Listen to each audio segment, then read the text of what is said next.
Hola amigos de Lance, miércoles 1 de julio los jugadores de la selección tuvieron descanso, hoy les dieron descanso, de hecho ya al final de la mañana de ayer, después del entrenamiento regenerativo. Descansaron ayer por la tarde, descansaron hoy por la mañana, están descansando en este momento, pero dentro de poco todos se van a presentar de nuevo en el hotel The Ridge, en Best Baskin Ridge, aquí cerca. Y mañana por la mañana, jueves, empieza el primero de los 3 entrenamientos en preparación para el partido contra Noruega y volverá el tema de quién será la opción de Carlos Ancelotti ahora que no vamos a poder repetir el equipo otra vez, ¿verdad? No va a poder, él rompió el récord, rompió una marca de 16 partidos cuando logró repetir la alineación, pero con la lesión de Paquetá, Paquetá está fuera y tal vez se quede fuera por bastante tiempo, ¿verdad? Y nosotros volviendo a estar juntos, ¿verdad? Que llegué de Houston hoy ya con algunas informaciones, ¿verdad? Paquetá difícilmente va a volver a jugar en este mundial. Hablamos con algunas personas muy cercanas al jugador y ellas dijeron que es complicado el regreso de Paquetá, complicado el regreso Complicado fue el término incluso. que usábamos. Entonces es muy difícil que Paquetá vuelva a jugar con la selección en la Copa. Y entonces hacemos cálculos aquí rápidamente, ¿no? Neymar tuvo una lesión de grado 2 en la pantorrilla. El doctor Rodrigo Lasmar el 28 de mayo dio el pronóstico de 2 a 3 semanas. Paquetá tiene una lesión de grado 2 en la parte posterior del muslo. Ya teníamos esa información ayer que era de 2 a 3 semanas con la recuperación acelerada. Entonces 2 semanas y algunos días y él estaría apto tal vez para estar listo para jugar en la final de la Copa en una eventual final si Brasil llega. Sí, Vamos a hacer un paréntesis. La lesión de Neymar fue en la pantorrilla. la de Paquetá es en la parte posterior del muslo. Son lesiones diferentes. Sí, entonces esa recuperación de Paquetá tardando 2 semanas, él tendría ahí un poco de tiempo. Cuando decimos 2 semanas es volver a ir al campo para entrenar con balón. Recibiría el alta del departamento médico en esas 2 o 3 semanas. Entonces, difícilmente Paquetá va a tener condiciones de volver a la Copa del Mundo. Difícilmente va a jugar nuevamente en esta Copa del Mundo. Él viene haciendo un tratamiento intensivo. Hablé con otra persona que me dio otra opinión que es la siguiente. Si la selección lo mantuvo ahí, van a ir hasta el límite para ver qué puede hacer. A Paquetá vimos unas imágenes que su esposa publicó en Instagram usando esa bota de compresión, esa que tiene luces LED, que intenta acelerar la cicatrización del problema que tiene en la parte posterior del muslo. Así, por nuestra experiencia en el fútbol, por nuestra experiencia de lo que hemos visto, la propia experiencia con Neymar, la experiencia que estamos teniendo con Rafinha también, que ya lleva 12 días desde la lesión y todavía no ha vuelto al campo. Sí, debe volver esta semana, como Dusan informó muy bien ayer.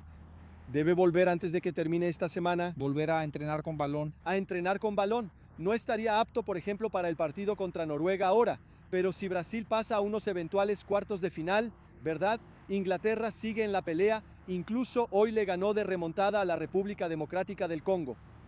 Entonces es eso, así. Y ahí vamos a empezar a pensar en quién va a ser el sustituto de Paquetá, como dijo Douzan.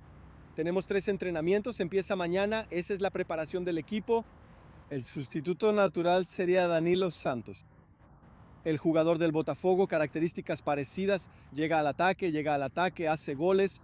Hasta creo que Danilo venía viviendo una mejor etapa que Paquetá antes del inicio de la Copa, hizo goles en los partidos con Ancelotti. Entra bien en la selección, ¿no? Ha estado entrando y haciendo goles en la selección brasileña. Exactamente, para mí la opción de entrada sería Danilo. Solo que nosotros, viendo el plantel de la selección y las posibilidades que tiene Ancelotti, él tendría otras formas de cambiar el equipo, pero creo que alteraría demasiado la dinámica del equipo. Por ejemplo, Igor Thiago entraría ahí y retrasaría a Cunha para el lugar de Paquetá. Es difícil.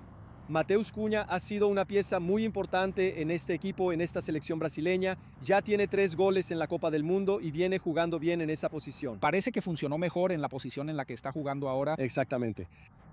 Ahí retrocedemos un poquito más. Hendrik, que fue quien sustituyó directamente a Paquetá en el partido contra Japón, fue Hendrik quien entró, solo que tenemos que pensar que Brasil estaba perdiendo el partido, necesitaba ganar el partido.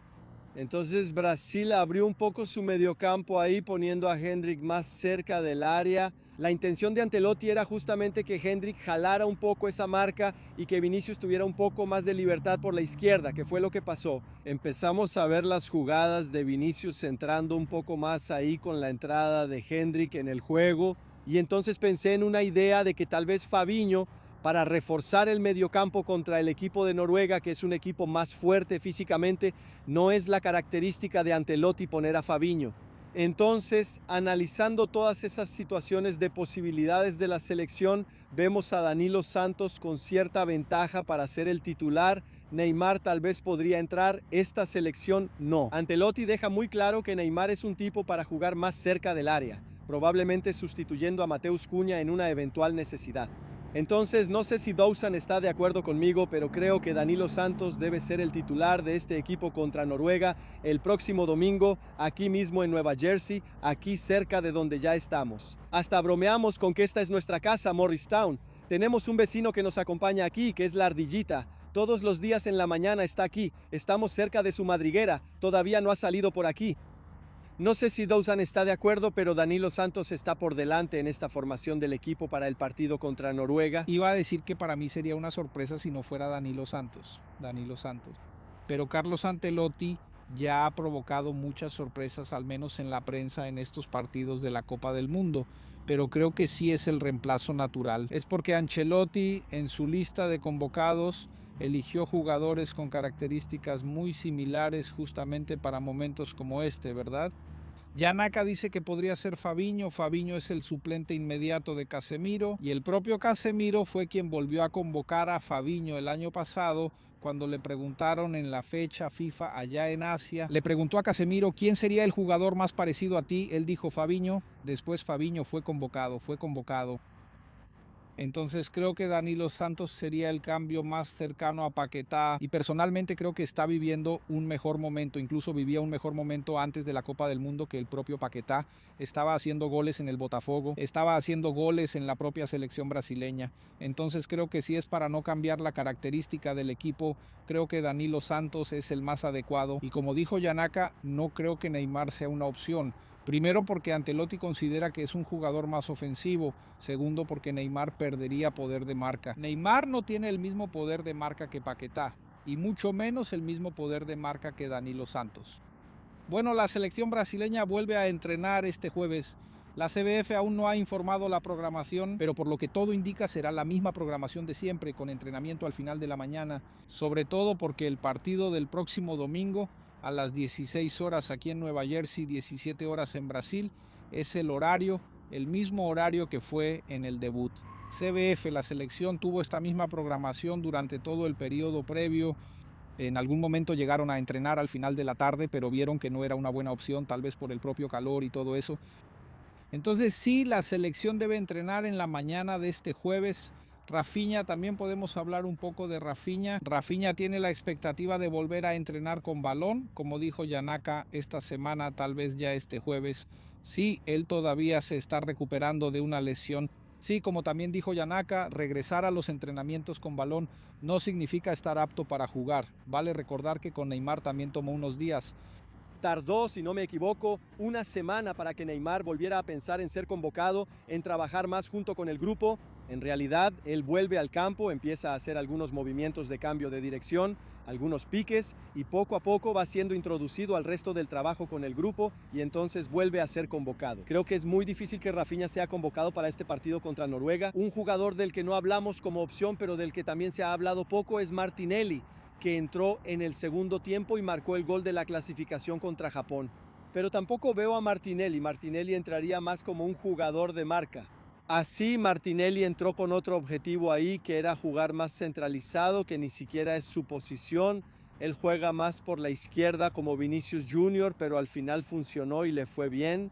Creo que vale mucho la pena destacar a un jugador del que se habla poco, es Bruno Guimaraes para mí. Si no es él, tal vez junto con Vini Junior y Mateus Cunha están compartiendo ese protagonismo en la selección.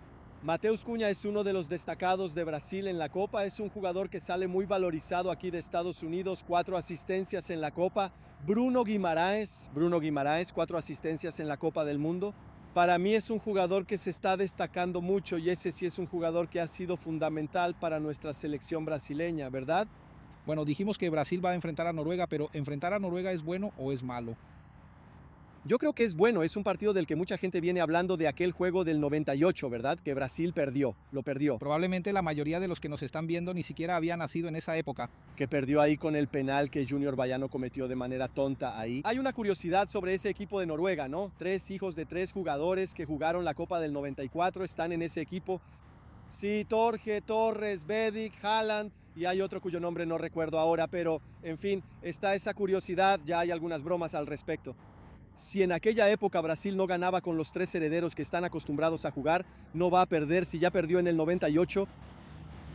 En fin, creo que eso es fútbol, así. Creo que Noruega tiene un equipo decente con el centrodelantero que hace muchos goles. No veo a Noruega así si Brasil logra neutralizar a Haaland así. Tienen un mediocampista muy bueno que es Odegaard, tienen algunos jugadores, tienen un extremo muy bueno ahí que también juega muy bien, que es Nusa, si no me equivoco, muy buen jugador. Pero no veo a Noruega, yo veo a Japón por encima de Noruega. Estoy totalmente de acuerdo. Solo que Noruega tiene un jugador que está haciendo goles de todas las formas posibles. Lo hace en el Manchester City y empezó la Copa haciendo goles, sigue haciendo goles, decidió el último partido para Noruega. Hemos visto algunas imágenes que están circulando. Bruno de Gabriel Magallanes marcando a Haaland, peleas muy fuertes, intensas, los dos agarrándose. Sí, existe esa rivalidad entre los dos en la Premier League, Arsenal y Manchester City. Entonces creo que tenemos jugadores que conocen a Haaland, sí saben que es un jugador difícil de marcar, pero creo que es un partido en el que si logramos mostrar el fútbol que venimos haciendo, si logramos jugar como venimos jugando, creo que Brasil tiene todo para conseguir esa clasificación a los cuartos de final de la Copa.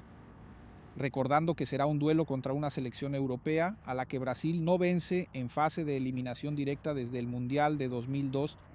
Pero a partir de ahora, octavos de final de la Copa del Mundo, ya no se puede estar eligiendo, esperando que toque este o aquel, es Copa del Mundo. Brasil va a tener que enfrentar a un rival europeo en algún momento y necesita vencer a un rival europeo. No es para elegir rivales si quieres ser campeón del mundo, ¿verdad? Y justamente para dar ese ánimo, y creo que llega en un buen momento, porque Brasil, primero, que fue creciendo en la primera fase, y segundo, que la victoria por cómo se construyó el lunes, con Brasil jugando mejor la mayor parte del partido, quedando atrás en el marcador y teniendo condiciones físicas, pero principalmente mentales, para ir atrás y buscar una remontada, que también era algo que no pasaba desde hace mucho tiempo. Desde 2002 también contra Inglaterra en los cuartos de final de la Copa. Entonces creo que el momento para enfrentar a Noruega es este. Sí, exactamente. Gente, les voy a decir algo, estoy en mi 5º mundial, ¿ok? Es el primer mundial en el que veo a Brasil creciendo durante la competencia. En 2010 Brasil ya venía embalado desde antes, con la Copa América de 2007, la Copa Confederaciones, el equipo venía muy fuerte con Dunga y cayó en realidad de un momento a otro contra Holanda, que terminó eliminándonos ahí. Y fue por cuestiones muy específicas del partido. Exactamente. En 2014 la selección fue cayendo durante la Copa, de hecho contra Chile ya no hizo un buen partido, Pinilla le pega a esa pelota en el travesaño que casi es gol y nosotros la selección estaría eliminada ahí en los octavos de final de la Copa del Mundo. Y ahí la selección viene cayendo mientras Colombia hace su partido, 2 goles ahí de balón parado, goles de los defensas de Thiago Silva y un golazo de tiro libre de David Luiz. Después Colombia empieza a presionar, mete gol y Neymar tiene ese problema de la lesión, la entrada de Zúñiga en la columna de Neymar que termina terminando la Copa para él ahí. Y los equipos de Tite fueron de esos que llegaron muy bien al Mundial y empezaron a caer durante el torneo. Entonces veo algo inverso en este 5º Mundial que estoy cubriendo. La selección viene creciendo, logró un resultado fantástico así contra Japón, consiguió una remontada en una Copa del Mundo y más aún de la manera en que fue. Gol 50. En el tiempo añadido, Brasil presionando ahí, Vini Jr. haciendo esa jugada que casi fue uno de los golazos de la Copa del Mundo. Entonces creo que Brasil llega creciendo, eso es bueno, ¿sí? Porque hemos visto a una Francia que está impresionando mucho, ¿no? Creo que la selección que más ha impresionado en esta Copa del Mundo para mí es Francia, que parece que no es que gane el partido cuando quiere, sino cuando acelera el juego. Y Oliseu, Mbappé, Dembélé, todos empiezan a jugar, a moverse. Ahí Francia funciona y gana por la diferencia que quiere, ¿no? En cuanto a eso, voy a tener la audacia de discrepar de Carlo Ancelotti, que dijo en una conferencia de prensa estos días que no veía ninguna selección. Muy por encima, ninguna está, pero Francia para mí en este momento es una selección a ser vencida. Creo que Francia está jugando un fútbol superior, no mucho superior, pero está jugando un fútbol más bonito que todas las favoritas. Se hablaba mucho de Alemania, pero Alemania, en el momento en que se enfrentó a un rival más cerrado. España también avanzó, se clasificó, medio a los tumbos ahí, pero en fin. Argentina ha estado ganando, pero en fin. Los rivales de calidad dudosa, así. Con todo el respeto a Argentina, Lionel Messi, los récords que rompió, el partido contra Jordania, el portero de Jordania, así. Creo que quisieron aumentar la marca de Lionel Messi así porque armaron la barrera de la manera en que la armaron. En fin, no voy a quedarme discutiendo aquí. El mérito de eso parece más de aquí. Estaba dispuesto a ver al maestro, Lionel Messi. Estaba dispuesto a ver un gol de Lionel Messi dentro del campo. Así porque vamos a ver, Argentina va a enfrentar a un rival que parece ser un poco mejor que los que ha enfrentado hasta ahora en la llave. Pero el camino de Argentina está muy facilitado, ahí por los cruces, por las derrotas, las selecciones grandes que fueron quedando fuera. Sí, en el camino. Vamos a ver, vamos a apoyar para que Argentina para mí sea eliminada, ¿ok? Para mí yo quiero que Argentina quede fuera pronto. Si no es eliminada, la oportunidad será, Dios quiera, de Brasil en la semifinal. Entonces Brasil se encarga de eso, pero antes... Para que puedas pasar de Noruega y de Inglaterra. Mira. Solo les voy a recordar una cosa, hice muchos partidos de Brasil y Argentina, ¿ok? Pero no recuerdo haber visto a Brasil perder contra Argentina. Yo no hice la Copa América del 21. Yo la hice. Yo no hice esa goleada que Brasil recibió recientemente. Yo hice un partido que poca gente va a recordar de la selección que jugó. Pero 3-0 en la final de la Copa América de 2007. Los argentinos, todos fue nuestra victoria. Eran Messi, Tevez, Riquelme, Mascherano, Verón, Zanetti. El equipo de ellos era un equipazo y nosotros llegamos sin que nadie creyera en nosotros, 3-0. Y además les dimos un baile, después hubo un 4-1. El portero era Doni. El portero de ese equipo era Doni, tenía a Josué, Mineiro, Wagner, Love, en fin, el equipo de Brasil estaba en una transición ahí. Ronaldinho y Kaká no fueron a esa Copa América, Julio Baptista metió gol en ese partido. Era Dunga. El técnico era Dunga y Dunga también le dio otras palizas a Argentina. 4-1 en la Copa Confederaciones, 4-1 monumental de Núñez, 4-1 con Luis Fabiano haciendo lo que quería. Entonces yo estuve en esos partidos. Entonces mira, si es Brasil contra Argentina, si todo sale bien, yo traigo suerte, ¿eh? Entonces está bien, sabes que la Copa del Mundo es aquí en Luz.